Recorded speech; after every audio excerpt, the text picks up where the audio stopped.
மணத்தக்காளி கீரையை வச்சு டேஸ்ட்டான ஒரு பொரியல் எப்படி செய்யலான்னு பார்க்கலாம். Hi friends, welcome to 90s Jana channel. என்னோடய சேனலை ஃபஸ்ட் டைம் பார்க்குறவங்க சப்ஸ்கிரைப் பண்ணிவிட்டு பக்கத்தில் இருக்கிற பெல் பட்டன் அழுத்திக்கோங்க.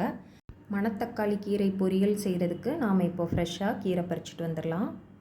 இந்த மணத்தக்காளி கீரையில் வாய்ப்புண், வயிற்றுப்புண் மற்றும் அல்சர் பிரச்சனைகளை சரி பண்ணக்கூடிய மருத்துவ குணங்கள் நிறைய இருக்குது. கண் ஆரோக்கியத்திற்கும் நோய் எதிர்ப்பு சக்தியை அதிகரிக்கிறதுக்கும் உடல் சூட்டை குறைக்கிறதுக்கும் ரொம்பவே இது யூஸ்ஃபுல்லாக இருக்குது. இந்த மணத்தக்காளி பழமும் உடலுக்கு ரொம்பவே நல்லது. இதுலேயும் நிறைய மருத்துவ குணங்கள் இருக்குது. இந்த பழத்தை நாம் அப்படியே பறித்து வாஷ் பண்ணிவிட்டு சாப்பிட்டுக்கலாம். இந்த ஆரோக்கியமான மணத்தக்காளி கீரையை வச்சு எப்படி சுவையான பொரியல் செய்யலான்னு பார்க்கலாம் வாங்க. இப்போ நாம் தேவையான அளவு கீரை பறிச்சுட்டு வந்தாச்சு. இப்போ இதை நல்லா கழுவி எடுத்துகிட்டு வந்துடலாம். இந்த கீரையை மண் எதுவும் இல்லாமல் நல்லா வாஷ் பண்ணி எடுத்துக்கலாம்.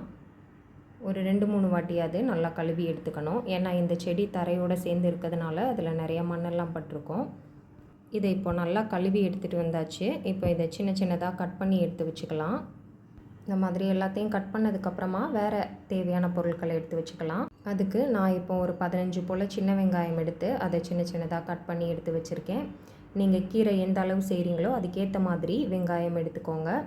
ஒரு காஞ்ச மிளகாய் எடுத்து வச்சுருக்கேன். இப்போ நாம் கீரை பொரிக்க ஆரம்பிச்சிடலாம். அதுக்கு அடுப்பில் ஒரு பேன் வச்சுக்கலாம். 1 ஸ்பூன் அளவு எண்ணெய் ஊற்றிக்கலாம். எண்ணெய் சூடானதும் ஒரு 1/2 ஸ்பூன் அளவு கடுகு சேர்த்துக்கலாம். ஒரு 1/2 ஸ்பூன் அளவு உளுந்தம்பருப்பு சேர்த்துக்கலாம். கடுகு வெடித்ததும் நாம் கட் பண்ணி வச்சுருக்கிற சின்ன வெங்காயத்தை சேர்த்துக்கலாம். சின்ன வெங்காயம் சேர்த்து ஒரு வாட்டி கலந்து விட்டுட்டு இதுக்கு கூடவே நாம் எடுத்து வச்சுருக்கிற காஞ்ச மிளகாவை சேர்த்துக்கலாம். நான் இன்றைக்கி ஒரே ஒரு காஞ்ச மிளகாய் மட்டும் சேர்த்துருக்கேன். நீங்கள் காரத்திற்கு ஏற்ப காஞ்ச மிளகாய் சேர்த்துக்கோங்க. லைட்டாக ஒரு கொத்து அளவு கருவேப்பில் சேர்த்துக்கலாம். பொதுவாக கீரைக்கு கருவேப்பில் சேர்க்கணுன்னு அவசியம் இல்லை. சும்மா பேருக்கு ஒரு கொத்து மட்டும் சேர்த்துக்கலாம். சேர்த்துட்டு இதை எல்லாத்தையும் நல்லா வதக்கிக்கலாம். வெங்காயம் ஒரு பாதி வதங்கினதுக்கப்புறமா நாம் கழுவி கட் பண்ணி வச்சுருக்கிற மிளகு தக்காளி கீரையை சேர்த்துக்கலாம். இப்போ பாருங்கள், நமக்கு கீரை நிறைய இருக்க மாதிரி இருக்குது. ஆனால் இது 1 நிமிஷம் 2 நிமிஷத்தில் வதங்க ரொம்பவே சுருங்கி ரொம்ப கம்மியாகிடும் கீரை. இந்த கீரை வேகிறதுக்கான டைம் நாம் செய்கிற அளவை பொறுத்து மாறுபடும். நான் எடுத்துருக்கிற அளவு இன்றைக்கி கீரை எனக்கு ஒரு 3 நிமிஷத்தில் ரெடியாச்சு. கீரை வதக்கும்போது எப்போதுமே நாம் கொஞ்சம் கீரை வதங்கினதுக்கு அப்புறமா உப்பு சேர்த்துக்கணும். ஏன்னா ஃபஸ்ட்டு கீரையை வைக்கும்போது நமக்கு நிறைய இருக்கிற மாதிரி இருக்கும். கொஞ்சம் வதங்கினதுக்கப்புறம் தான் தெரியும் ரொம்ப கம்மியாயிரும் கீரை. இப்போ பாருங்கள், நான் ஒரு 1/4 ஸ்பூன் அளவு உப்பு சேர்த்துருக்கேன். சேர்த்துட்டு எல்லாத்தையும் நல்லா கலந்து விட்டுட்டு வதக்கிக்கலாம். நாம் கழுவி எடுத்து வைக்கும்போது இருக்கிற தண்ணியே நமக்கு கீரை வேகிறதுக்கு கரெக்டாக இருக்கும். கீரையை நம்ம இந்த மாதிரி ஓப்பனாகவே வச்சு ஒரு 2-3 நிமிஷம் நல்லா வதக்கினாலே நமக்கு கீரை நல்லா வதங்கி வந்துடும்.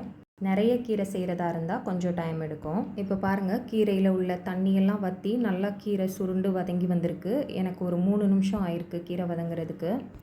இப்போ நாம் இதில் ஒரு 2 ஸ்பூன் அளவு தேங்காய் துருவல் சேர்த்துக்கலாம். தேங்காய் துருவல் சேர்த்துட்டு எல்லாத்தையும் நல்லா கலந்து விட்டுட்டு அடுப்பு ஆஃப் பண்ணிக்கலாம். இப்போ நமக்கு ரொம்பவே ஆரோக்கியமான சுவையான மணத்தக்காளி கீரை பொரியல் ரெடி ஆயிடுச்சு. வாரத்தில் ஒரு தடவையாவது இந்த கீரையை நம்ம சமைச்சு சாப்பிட்றது உடலுக்கு ரொம்பவே நல்லது. கண்டிப்பாக எல்லோரும் இதை மாதிரி செஞ்சு பாருங்கள். செஞ்சு பார்த்துட்டு எப்படி இருக்குன்னு சொல்லி எனக்கு கமெண்ட் பண்ணுங்கள். என்னோடய சேனல் பிடிச்சிருக்குன்னா லைக் பண்ணுங்கள், சப்ஸ்கிரைப் பண்ணுங்கள். தேங்க்ஸ் ஃபார் வாட்சிங்.